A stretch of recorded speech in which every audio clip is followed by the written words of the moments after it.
Inaresto ng mga otoridad ang isang 32 anyos na mekaniko sa isinagawang drug by bus operation sa barangay San Nicolasan, Rosales, Pangasinan pasado alas 10 ng umaga kahapon. Kinilala ang sospek na si alias Jax na residente rin ng nasabing lugar. Ayon sa pulisya, tulak umano ng droga sa lugar ang sospek na itinuturing na isang high-value individual sa usapin ng iligal na droga. Nakumpiska sa kustodiya ng sospek ang 5 heat-sealed transparent plastic sachet na naglalaman ng umano'y shabu na tumitimbang na mahigit 17 gramo at may standard drug price na 120,700 pesos. Na-recover din ang iba pang mga drug paraphernalia. Ang arrested suspect natin is kabilang sa high-value individual dito sa ating lalawigan.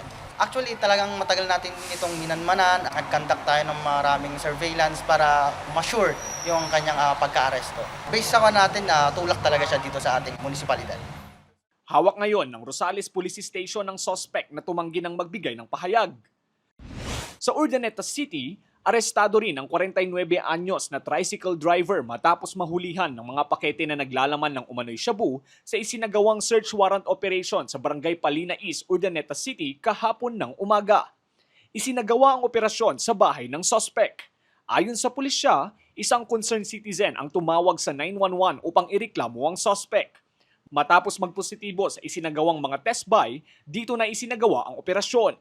Na-recover sa kustodiya ng sospek ang 4 na sachet na naglalaman ng suspected shabu na tumitimbang ng 6 na gramo na nagkakahalaga ng 40,800 pesos.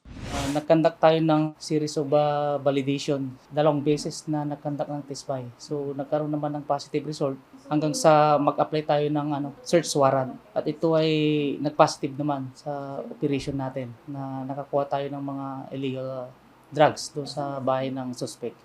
Nasa kustodiya ngayon ng pulisya ang sospek na tumanggi ng magbigay ng pahayag. Mahaharap ang mga sospek sa reklamong paglabag sa Republic Act 9165 o ang Comprehensive Dangerous Drugs Act of 2002. Lahat po ng may mga impormasyon o nakakaalam sa mga illegal activities ng ating mga kababayan, ay huwag po tayong matakot na ipag-alam dito sa ating himpilan para ma-aksyonan po natin ito ng agad-agad.